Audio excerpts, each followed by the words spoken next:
আমতলী উপজেলা বিএনপির সদস্য সচিবের বহিষ্কার দাবি। বিএনপির দলীয় পদ ব্যবহার করে আমতলী উপজেলা বিএনপির সদস্য সচিব তুহিন মৃধা ও তার সহযোগীরা চাঁদা আদায়, বাস স্ট্যান্ড দখল, ভাঙচুর ও লুটপাট করছে। তার এমন কর্মকাণ্ডের প্রতিবাদ ও জড়িতদের দল থেকে বহিষ্কারের দাবিতে সংবাদ সম্মেলন করেছেন আমতলী উপজেলা বিএনপির ভারপ্রাপ্ত আহ্বায়ক মোহাম্মদ জহিরুল ইসলাম মামুন।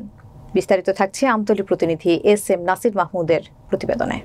শুক্রবার বেলা 11টায় আমতলী উপজেলা পরিষদ সড়কের দলীয় অস্থায়ী কার্যালয়ে এ সংবাদ সম্মেলন অনুষ্ঠিত হয়।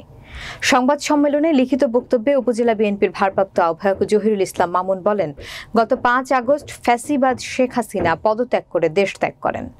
ওই দিন আমতলী উপজেলা বিএনপির সদস্য সচিব তুহিন মৃধা ও উপজেলা বিএনপির সিনিয়র সদস্য শামসুল হক চৌকিদার সহ অর্ধশতাধিক নেতাকর্মী আমতলী উপজেলায় ব্যাপক তাণ্ডব চালায়। বাড়িঘর ভাঙচুর, জমি দখল, আওয়ামী লীগ অফিস দখল, অগ্নিসংযোগ সহ বিভিন্ন কর্মকাণ্ডে জড়িয়ে পড়েন।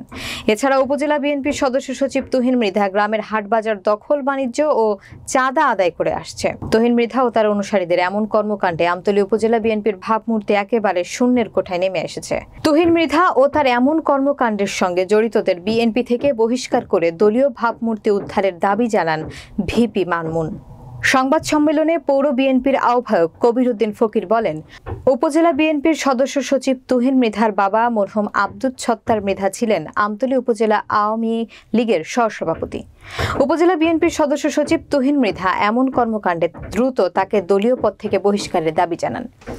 সংবাদ সম্মেলনে আরও উপস্থিত ছিলেন উপজেলা বিএনপির যুগ্ম আহ্বায়ক মকবুল আহমেদ খান, উপজেলা যুবদলের যুগ্ম আহ্বায়ক মঈনুদ্দিন মামুন, আমিনুল মৃধা, আবু সাইয়েদ জুবেরি, আব্দুর রাজ্জাক চৌকিদার, বিএনপি নেতা রুস্তম আলী সহ অনেকে। আমতলী উপজেলা বিএনপির সদস্য সচিব তুহিন মৃধা সকল অভিযোগ অস্বীকার করে বলেন, হাসিনা দেশ ত্যাগের পর আমতলী উপজেলায় যতগুলো ঘটনা ঘটেছে তার সঙ্গে আমিও আমার অনুসারীরা জড়িত না। আমার বিরুদ্ধে মিথ্যা অপবাদ আনা হয়েছে।